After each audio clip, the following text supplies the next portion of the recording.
The ballroom was breathtaking, a symphony of white roses and shimmering crystal that cost more than the first house I ever owned. As the orchestra played a soft melody, my stepson, the little boy I raised as my own, stood at the altar, looking like a prince.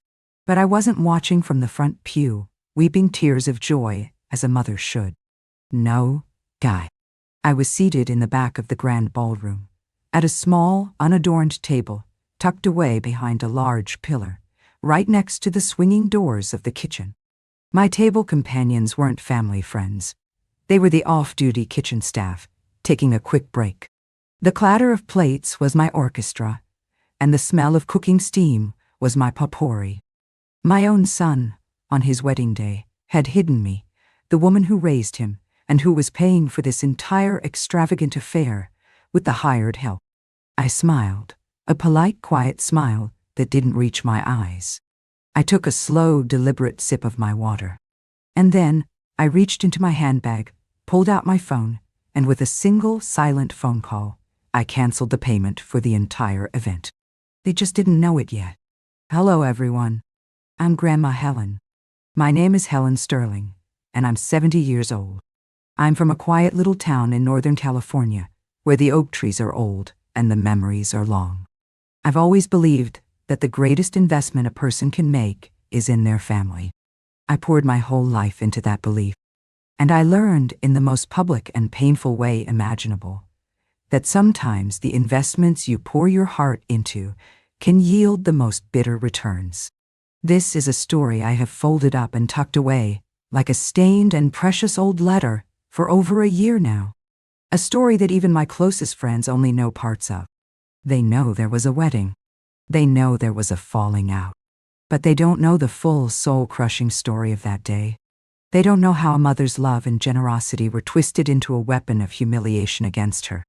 Until today, the shame of it all has kept me silent. Not shame for what I did, my dears, but shame for what was done to me. But I have decided that shame is a weed that grows best in the dark. It's time to pull it out into the sunlight. Before I begin, my sweethearts, I would be so very grateful if you would lend this old woman your support by liking this video and subscribing to our channel. Every little click is a quiet voice telling me that I am seen, that I am heard, and that I am not alone. It gives me the strength to unfold this painful letter and finally read it aloud. Thank you. The wedding day itself dawned bright and clear, a perfect California day. I woke up with a heart full of hope and a nervous flutter in my stomach, the way a mother does. This was the day my son, my Michael, was getting married. I had spent the better part of a year and a small fortune helping him and his fiancée, Tiffany, plan this day. Every detail, from the ridiculously expensive French lace on her dress to the 5-tier wedding cake that had its own bodyguard, was chosen to be perfect, and it was all paid for by me. It was the last great gift I could give him, a final fulfillment of a promise I had made to his father, my late husband George. I arrived at the venue, a magnificent old hotel overlooking the ocean, feeling a surge of pride. The ballroom was even more beautiful than I had imagined. The florist I had hired had outdone herself. It smelled like heaven. I was wearing a custom-made silk dress in a soft shade of blue, and on my lapel I wore a small, elegant pin that had belonged to my husband. I felt ready.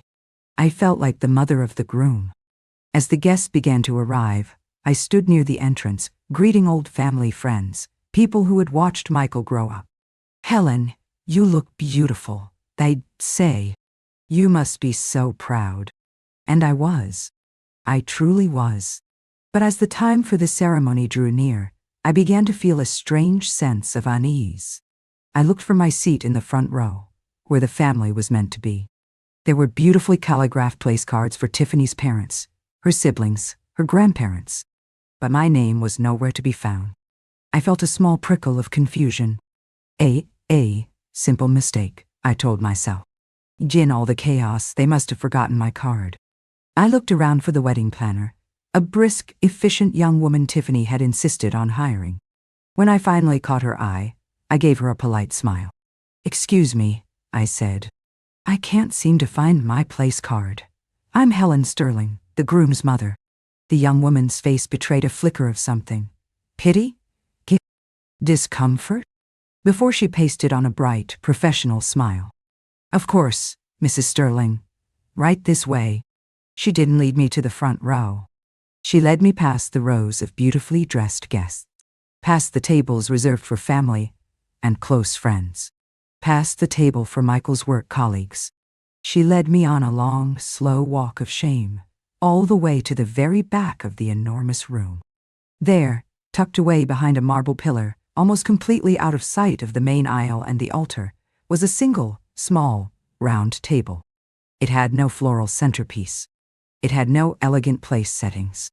It was just a bare table with a white cloth. Here you are, the planner said, her voice strained. She gestured to the table. And that's when I saw it. There was one single place card. It said simply, Helen. I stared at the table, then back at the swinging double doors that led directly to the kitchen, no more than 10 feet away. The doors were already swinging back and forth as servers rushed in and out. I could hear the clatter and clang of a busy kitchen. I could smell the grease and the steam. My beautifully dressed son was about to get married in a ballroom that smelled like a rose garden, and he had seated his mother, the woman who raised him, at a table that smelled like a scullery. The humiliation was so sudden, so absolute, it was like a physical blow. It knocked the air from my lungs. This was no mistake. A mistake is forgetting a place card. This was a deliberate, calculated, and cruel act of banishment. They didn't forget me. They hid me. And in that moment, as the organ began to play the processional music, my heart, which had been so full of love and hope just minutes before, shattered into a million icy pieces. To understand the depth of that cruelty, you must understand that I wasn't just Michael's stepmother. For all intents and purposes, I was the only mother he ever really knew. Our story, his and mine, began on a sad gray afternoon in 1995. I had just married the love of my life, my dear George Sterling. He was a wonderful man, a kind and steady architect with the warmest smile I'd ever seen. He was also a grieving widower. His first wife had passed away from a sudden illness 2 years prior, leaving him with a quiet, solemn 6-year-old son named Michael. When I moved into their lives, their house was so quiet. It was a house steeped in sadness, and at the center of that sadness was a little boy with big brown eyes that seemed to hold all the sorrow in the world. He barely spoke. He never laughed. He would just watch me, his expression guarded and wary. My heart ached for him. I knew I could never replace the mother he had lost, and I swore to myself I would never try. My goal was simply to bring some sunshine back into his world, to create a new space in his heart that could be for me. I started slowly. I learned that he loved dinosaur toys, so I bought a book on fossils and would read it to him before bed, my voice soft, not pushing him to respond. He loved peanut butter sandwiches with the crusts cut off, so I made sure one was always in his lunchbox. The first time he truly spoke to me was about 3 months after I moved in. He came home from school with a scraped knee from a fall on the playground. He was trying so hard not to cry, his little lip trembling. I knelt down, and instead of just putting a bandage on it, I told him a silly story about how the scrape was a brave battle scar from fighting a ferocious T-Rex. A tiny, watery giggle escaped him. It was the most beautiful sound I had ever heard. That night, when I tucked him into bed, he whispered, so quietly, I almost missed it. Thank you. From that small seed, our love began to grow. I was there for everything. I was the one who sat with him for hours at the kitchen table, patiently helping him with his math homework. I was the one who taught him how to ride his two-wheeler, running alongside him down the street, my hand on his back, until he finally wobbled away on his own, a look of pure triumph on his face. I was his fiercest defender during parent-teacher conferences and his loudest cheerleader at his Little League games, even when I didn't understand the rules. George, my dear husband, was a wonderful father, but he worked long hours to provide for us. I was the one who did the day-to-day work of mothering. I was the one who packed the lunches, kissed the scraped knees, chased away the nightmares, and absorbed all the small worries of a growing boy. The day he first called me Mom was a day I will never forget. He was 9 years old. He had won the school spelling bee, and I was waiting for him outside the auditorium with a proud smile and a celebratory ice cream cone. He came running out, his face flushed with victory, brandishing his little blue ribbon. He ran right into my arms and shouted, "Mom, I did it! I won!" He froze for a second, his eyes wide, as if he had just realized what he'd said. I just hugged him tighter and whispered in his ear, "I know you did, sweetheart. Mom is so proud of you." He was my son, not of my body, but of my heart, my time, my love, my worry, every brick that builds the house of motherhood. My husband, George, saw it all. He told me countless times, with tears in his own eyes, "Helen, you didn't just save me from my grief. You saved my son. You gave him his childhood back. You are his mother in every way." Our little family of 3 was happy. We were a tight-knit unit, bound by a quiet, steady love. Years passed. Michael grew from a quiet boy into a confident, successful young man. He went to college, started his career, and we were always his biggest supporters. When George got sick, Michael was wonderful. He would drive home on weekends to help me care for his father, his love and respect for us so palpable. On one of his last good days, George made me a promise. We were sitting in the living room, looking through old photo albums. He pointed to a picture of me and a 10-year-old Michael at a baseball game, both of us laughing, covered in cotton candy. "Look at that," George whispered, his voice weak. "He adores you. You are his rock, Helen." He took my hand. "Promise me," he said, his voice earnest. "Promise me you'll always take care of our boy. When he gets married, I want him to have the wedding of his dreams. The kind I could never have afforded back in the day. Help him with that. Give him that gift from both of us. Give him that gift from both of us." I promised. With my whole heart, I promised. So when Michael announced his engagement to Tiffany, a beautiful, ambitious young woman he'd met at his marketing firm, I was overjoyed. And I remembered my promise to George. During a celebratory dinner, I told them, "I want you to have the wedding of your dreams. Whatever that looks like, I want to pay for it. It will be my gift to you both, a gift from me and from your father." Michael was moved to tears. He hugged me so tightly and said, "Thank you, Mom. That means the world to us." Tiffany gushed about how generous I was, how lucky she was to be marrying into such a loving family. For the first year of their engagement, everything was golden. Tiffany and I went shopping for dresses. We scouted venues. It felt like I was gaining the daughter I'd never had. I saw a loving son, a wonderful new daughter-in-law, and a future filled with happiness. I was so blissfully, so tragically blind to the storm that was gathering just over the horizon. I was so focused on fulfilling my promise to my dead husband that I failed to see the warning signs in the woman my son had chosen to marry. For the first few months after the engagement, our happiness felt as bright and solid as a California sunrise. Tiffany was charming, attentive, and seemed to hang on my every word when I told stories about Michael's childhood. We were a trio, planning and dreaming together. I showed her photos of my own wedding to George, and she gushed about how beautiful and classic it was. I felt a deep, maternal love for her blossoming in my heart. I was so grateful that my son had found someone who seemed to make him so happy. But, my dears, I have learned that some flowers are beautiful from a distance, but when you get closer, you realize they have no fragrance. Tiffany's charm, I would soon discover, was just like that. The change began subtly, like a shift in the wind that you feel on your skin before you see it in the trees.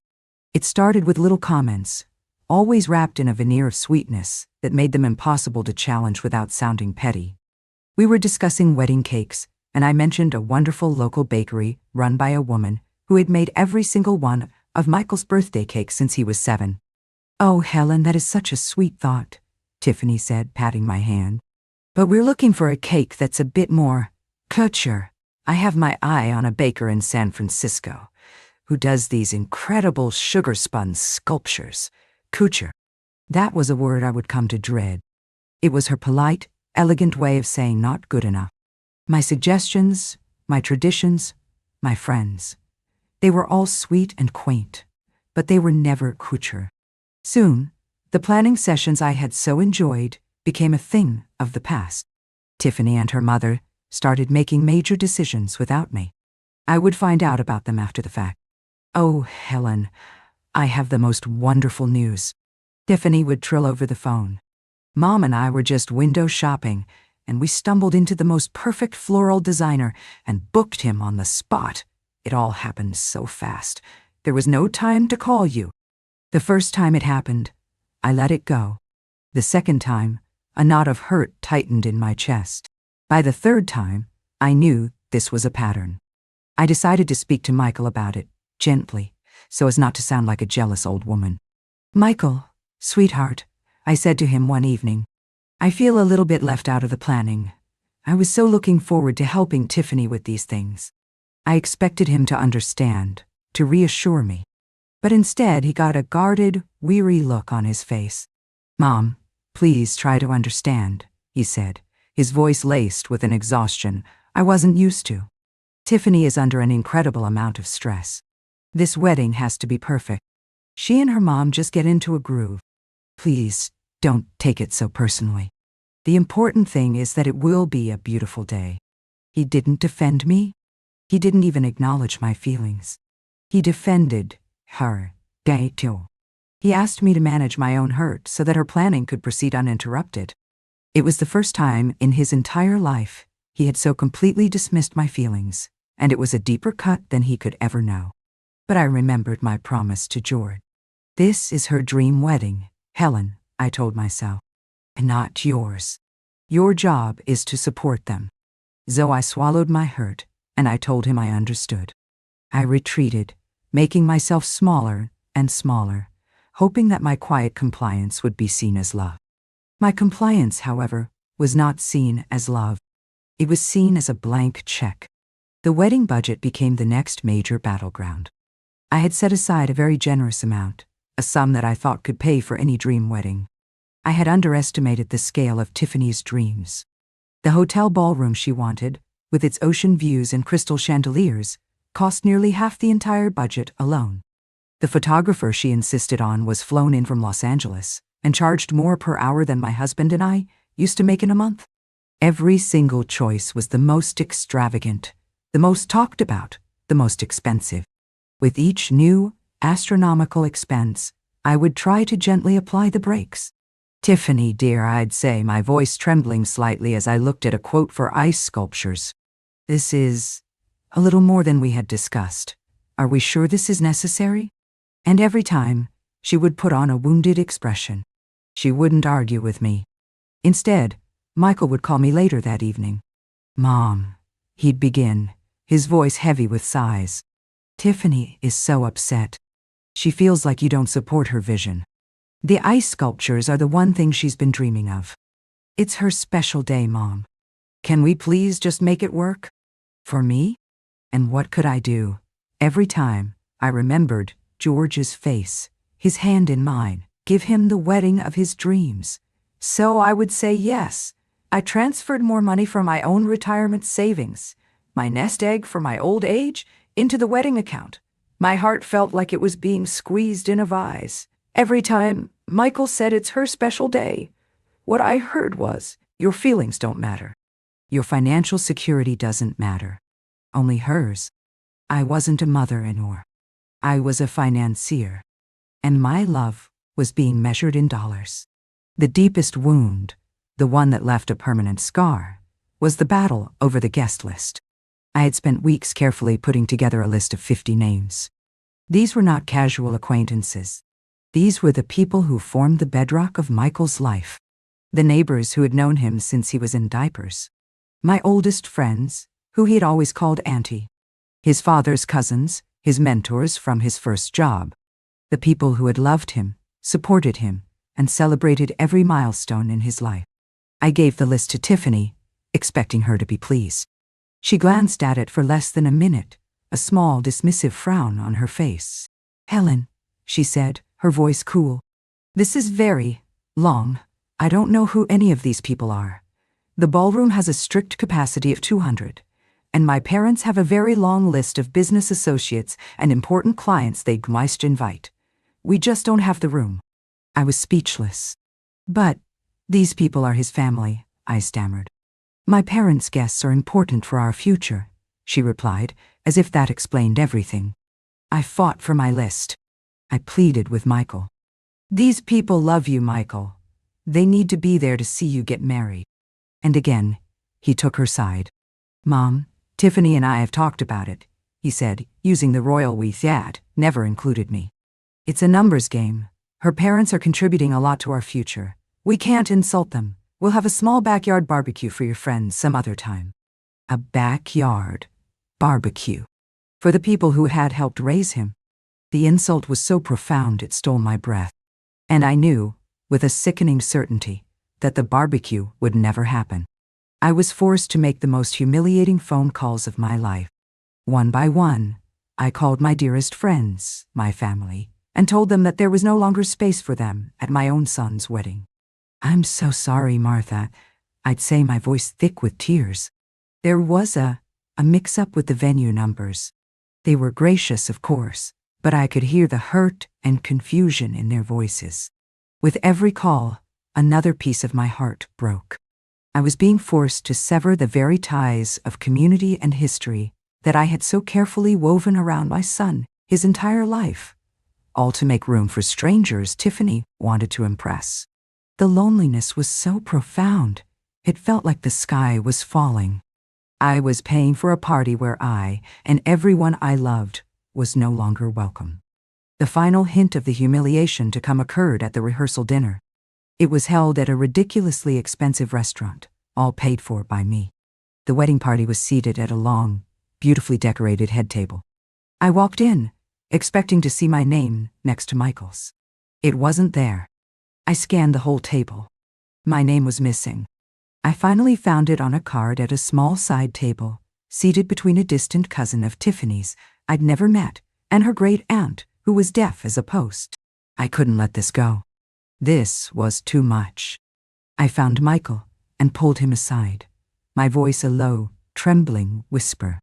"Michael, sweetheart, there seems to be a mistake with the seating chart." He wouldn't look me in the eye. He straightened his tie and stared over my shoulder. "Mom," he said, his voice flat and devoid of emotion. "Tiffany did the seating. It's incredibly complicated, trying to balance all the family dynamics and her parents' important guests. Please, don't make a scene. It's just dinner. Don't make a scene. Don't make a scene." 3 words that told me everything I needed to know. My feelings were a scene. My desire to be seated with my own son at his rehearsal dinner was an inconvenience to be managed. He was asking me to swallow this final public demotion with a smile. That night, alone in my hotel room, I held the small gold pin that had belonged to George. I clutched it so tightly its edges dug into my palm. The tears I had been holding back for months finally came, silent, hot tears of grief. "Oh, George," I whispered into the empty room. "What have I done? I promised you I'd give him his dream wedding, but the boy we loved seems to be gone. This ambitious, cold man and his culture-obsessed bride are strangers to me. Am I honoring you by financing this charade, or am I letting them dishonor everything we held dear? I am so lost, my love." I didn't sleep that night. I just sat by the window, watching the waves crash on the shore below. I made a decision. I would see this through. I would go to the wedding tomorrow, I would hold my head high, and I would get through the day with grace and dignity for George's sake. I would give my son this one last day, this one final, extravagant gift. I still clung to one last foolish sliver of hope. I thought that maybe when he saw me there, watching him at the altar, his heart would remember. He would remember who his mother was. I had no idea that his and Tiffany's final, most cruel insult was yet to come. On the morning of the wedding, I awoke with a sense of grim resolution. The sliver of hope I'd been clinging to had all but vanished after the rehearsal dinner, replaced by a quiet, aching certainty. My job today was not to celebrate, but to endure. My purpose was to get through the day with the dignity my children were so determined to strip from me. I would be a pillar of grace, a testament to the respectable family my husband and I had built, even if my own son was trying to tear it down. I took my time getting ready, a ritual of self-fortification. I put on the beautiful, custom-made silk dress I had bought for the occasion. I styled my hair perfectly, and as a final touch, I fastened George's small, gold pin to my lapel. It felt like a piece of armor over my heart. I looked at the woman in the mirror. Her eyes were sad, yes, but her back was straight. "You are Helen Sterling," I told myself. "You are the mother of the groom. You will not let them break you." I had a small, beautifully wrapped gift for them, a first-edition book of poetry about love that George and I had treasured. I would give it to them, smile for the cameras, and I would survive. Walking into that grand ballroom was like stepping into a dream or a nightmare. The sheer opulence of it all, the staggering beauty of thousands of white roses, the soft, expensive glow from the crystal chandeliers. It was all a magnificent testament to the fortune I had spent. My fortune. A bitter pride swelled in my chest. I had kept my promise to George. I had given our son the wedding of his dreams. It was just becoming painfully clear that I was not a part of that dream. I moved through the arriving guests, my smile a carefully constructed mask. I exchanged pleasantries, accepted compliments on how beautiful everything looked. All the while, my eyes were scanning, searching. The ceremony was about to begin, and I started my quiet, desperate search for my seat. I walked to the front row, which was draped in ivory satin. I saw the elegant place cards, Mr. Rip and Mrs. Hart, parents of the bride, grandmother of the bride, maid of honor. I walked the entire length of the row, my heart beginning to pound a slow, heavy drum beat against my ribs. My name was not there. "It's fine," I told myself, my breath catching in my throat. There must be another family row. I checked the second row. Colleagues from Michael's firm. Tiffany's sorority sisters. No Helen Sterling. Panic, cold and sharp, began to prickle at my composure. I saw a young usher and stopped him. "Excuse me, young man," I said, my voice impressively steady. "I'm the groom's mother, Helen Sterling." I seemed to have misplaced my seat. "Really?" He gave me a confused look and fumbled with his seating chart. He scanned it once, then twice, his brow furrowed. "I'm so sorry, Mrs. Sterling," he stammered, looking mortified. I don't seem to see your name on the family list. Let me get the wedding planner." And then she appeared, the brisk blonde woman named Cynthia, whom Tiffany had adored. She glided toward me, her smile as bright and artificial as a plastic flower. "Mrs. Sterling, there you are," she chirped, as if I were a lost child she had been searching for. "So sorry for the confusion. We have a special table set aside for you. Right this way." Done, sit down. A wave of relief washed over me. A special table. Of course. How silly of me. I thought perhaps they had placed me at a small, intimate table of honor. I followed her, my heart lifting with a foolish, renewed hope. But she didn't lead me to the front. She led me away from the front. We began a long walk of shame. Past the family, past the friends, past the important business partners, all of whom were turning their heads to watch this quiet, strange procession. I could feel their eyes on me. I saw the pity on the faces of the few old friends I had managed to keep on the guest list. They knew where the mother of the groom was supposed to sit, and they knew this was not it. She led me to the very back of the ballroom, to a corner so dark it felt like a different county. There, tucked away behind a large, ornate pillar that completely blocked the view of the altar, was a small, round table. It was pressed up against the wall, a mere 10 feet from the swinging double doors of the industrial kitchen. The doors were already flapping back and forth, emitting bursts of steam, shouting, and the percussive clang of metal on metal.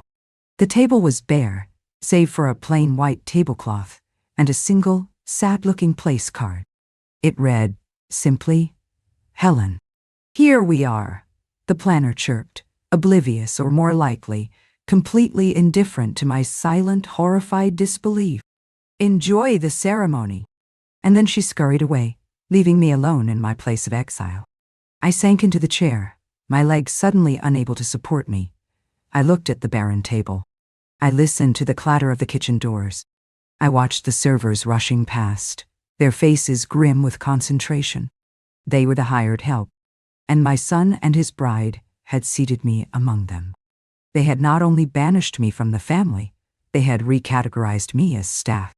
The organ began to swell with the opening notes of the bridal march. Every head in the ballroom turned toward the back to watch Tiffany make her grand entrance. But I couldn't see her. My view was of a pillar and a swinging door. In that moment, as the triumphant music of the ceremony washed over the room, the last vestige of hope inside me died. It wasn't a mistake. It wasn't an oversight. This was a calculated, deliberate, and exquisitely cruel statement. They had taken my money, every last cent of the fortune I had gifted them, and in return, they had given me a seat in the dark, hoping I would be too old, too weak, and too beaten down to do anything about it. But something else happened in that moment. The part of me that had been weeping for months, the part of me that was full of hurt and confusion, it went silent. The grief crystallized into something hard and pure. The humiliation burned away, and what was left was a column of ice. The ice of absolute, unadulterated rage. But it wasn't a hot, screaming rage. It was a cold, quiet, and terrifyingly clear-headed rage. The promise I made to George, I thought, my mind suddenly sharp as glass, was to take care of our son. The boy I raised would never have done this. This man at the altar, this stranger, is not my son. And taking care of my son does not mean I am required to finance my own public execution. The promise is void, because the person it was made for no longer exists. My duty now is to myself. My duty is to the memory of a man who would be spinning in his grave if he knew his wife was being treated this way. I looked at my hands. They were perfectly still. My breathing was even. A strange calm washed over me, the calm that comes when all other options have been exhausted and the path forward is finally brutally clear. I was no longer a victim in their story. I was about to become the author of my own. I waited. I sat through the entire ceremony, a polite, vacant smile on my face. I couldn't see a thing, but I could hear the vows, the hollow words about love and honor and cherishing. I listened to my son, promised to cherish a woman who had just finished methodically and cruelly discarding his own mother. When the priest finally said, "I now pronounce you man and wife," and the room erupted in applause, I clapped too. I clapped politely, 3 or 4 times. A quiet, dignified applause for the end of my old life and the beginning of my new one. As the guests began to stand and mingle, heading out to the terrace for the cocktail hour, I knew it was time. I stood up from my sad little table. I didn't want to make a scene. That was their style, not mine. My revenge would be silent, elegant, and absolute. I slipped out a side exit near the kitchen, a door no one else was using. The corridor was empty and quiet. I walked down the plushly carpeted hall until I found what I was looking for. A small, empty office, probably for a hotel manager, the door slightly ajar. I slipped inside, closing the door behind me. The office was quiet. I took my phone from my handbag. My fingers did not tremble as I scrolled through my contacts. I knew exactly who to call. Not the bank. Not the credit card company. I was going to call the man who ran this entire hotel, the general manager, Mr. Davison. I had met with him personally 3 times, a courtesy he extended because of the sheer size of the bill I was footing. He knew exactly who was paying for the crystals and the roses. He answered on the second ring. "This is Davison, Mr. Davison," I said, my voice as calm and pleasant as if I were asking for a dinner reservation. "This is Helen Sterling. I hope I'm not disturbing you. Mrs. Sterling, not at all. Is everything to your satisfaction? I trust the wedding is going beautifully." "Actually," I said, a knife edge of steel entering my voice. "That is why I am calling. I am calling in regards to the Sterling Hart wedding, currently taking place in your grand ballroom, for which I am the sole financial signatory. Yes?" I could hear a note of confusion in his voice. "I am calling to inform you, Mr. Davison, that due to a material breach of the agreed-upon services and a profound failure to render the expected courtesies, I am formally and officially withdrawing my financial backing for this event. There was a stunned silence on the other end of the line. I don't understand, Mrs. Sterling. A breach? That is correct, I said, my voice cold and clear as a winter morning. The courtesies and respect due to the mother of the groom, the party I might add, who is funding this entire affair, were not met. Instead, I was treated with the utmost disrespect and seated with your kitchen staff. This is not the event I agreed to pay for. Therefore, my contract with you is now void. You will need to present your final 6-figure invoice directly to the bride and groom, Mr. and Mrs. Michael Sterling. I am sure they will be happy to... And they have been broken, I said finally. Thank you for your time, Mr. Davison. I consider this matter concluded. I ended the call before he could protest further. I stood there for a moment in the silence of the little office, the phone heavy in my hand. A wave of something wild and terrifying and utterly liberating washed over me. The act was done. The bomb had been planted. I smoothed my dress, took a deep breath, and walked out of the office. I made my way back to the ballroom, slipping back in just as discreetly as I'd left. I returned to my little table in the shadows behind the pillar. I sat down, picked up my glass of water, and took a slow, satisfying sip. Across the room, on the sunny terrace, the happy couple was laughing and clinking champagne glasses for their photographer. They had no idea that the dream they were living was now a debt they would have to pay. I simply sat, and I waited for the beautiful, expensive, and well-deserved chaos to begin. I sat at my table behind the pillar for the entirety of the cocktail hour. From my hidden vantage point, I became a silent observer of the grand charade I had paid for. I watched the guests mingle on the terrace, their laughter mixing with the music from the string quartet. I watched them marvel at the towering seafood displays and the champagne fountain that flowed like a river of gold. Every extravagant detail, every expensive flourish that Tiffany had insisted upon, now looked like a monument to their own breathtaking arrogance. And with every sip of my ice water, a sense of calm, resolute power grew within me. I was no longer a participant in my own humiliation. I was simply waiting for the bill to come due. It happened about an hour into the main reception, after the salads had been cleared. I saw him first. Mr. Davison, the hotel's general manager, a man who glided with the sleek, unflappable confidence of someone who manages million-dollar events. But tonight, his glide was more of a grim march. He intercepted Michael and Tiffany near the dance floor. I couldn't hear his words, of course, but I didn't need to. I could read the story on their faces. I watched Tiffany's bright, triumphant smile falter. I saw her hand go to her throat, her laughter dying in an instant. I watched my son's confident, easy posture crumble. His shoulders slumped.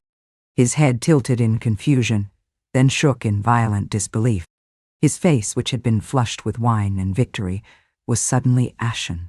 The exchange grew more heated, though Mr. Davison remained professionally calm, merely shaking his head and gesturing with a pen toward a document in his hand, the invoice, I presumed.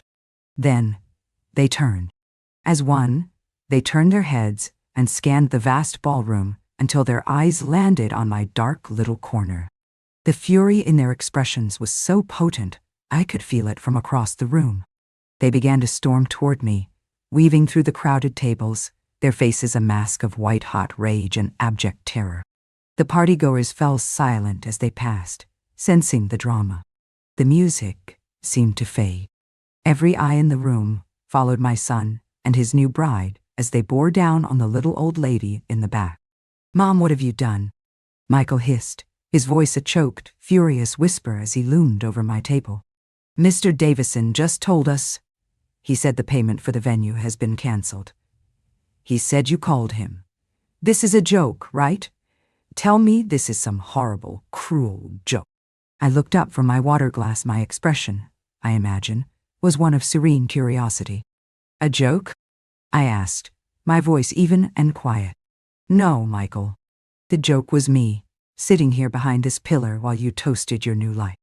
The joke was me, writing check after check while my presence at my own son's wedding was treated as an embarrassing inconvenience.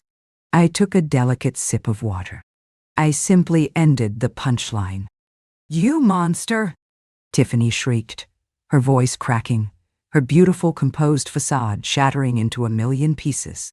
"You have ruined my wedding, my perfect day. You did this on purpose." "My dear," I said, turning my calm gaze to her for the first time, "I did not ruin your wedding. I merely declined to pay for it. The day was everything you wanted, wasn't it? The flowers, the music, the couture dress. You have it all.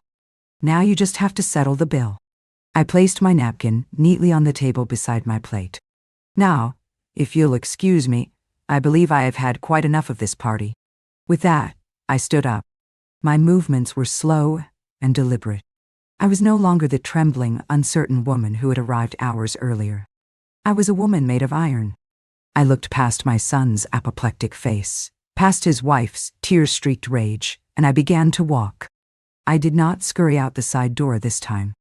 I walked straight through the center of the ballroom, my head held high. I could feel the stares of all their important guests on me, but for the first time, I knew they weren't looks of pity. They were looks of awe, of shock, of a dawning, terrible understanding.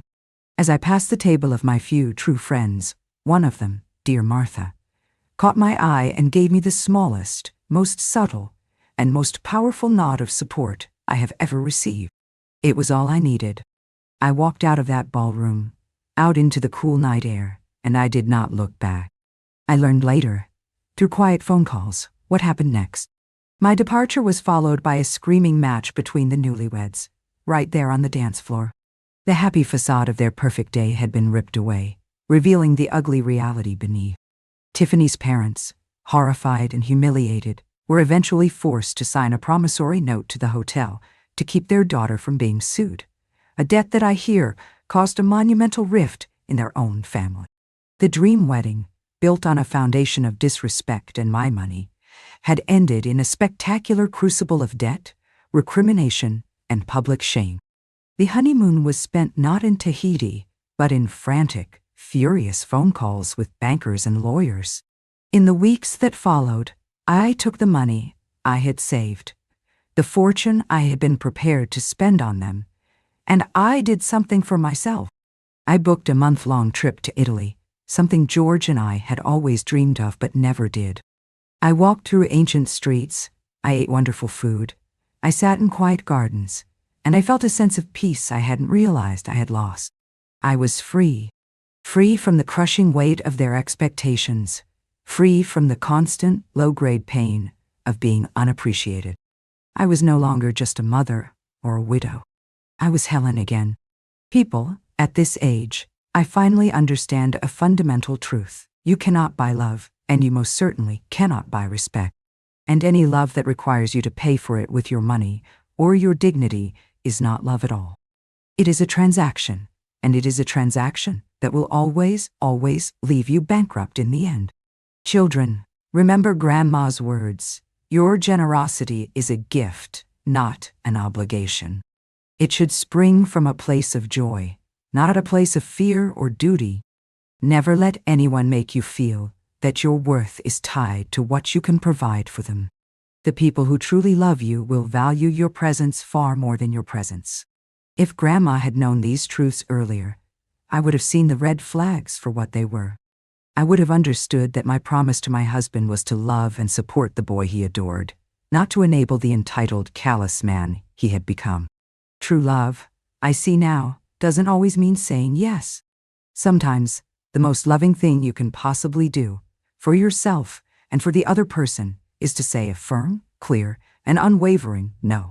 If you find yourself in a similar situation, if you are writing checks to pay for your own disappearance from your own life, if you are funding your own erasure, I am begging you, my dears, put down the pen.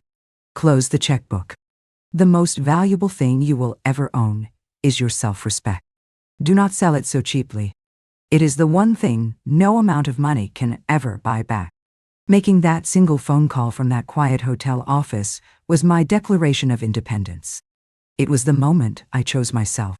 Sharing this story with you today feels like the final step in that journey of reclamation. Your support helps me, and I hope helps others, feel the strength to stand up for our own value.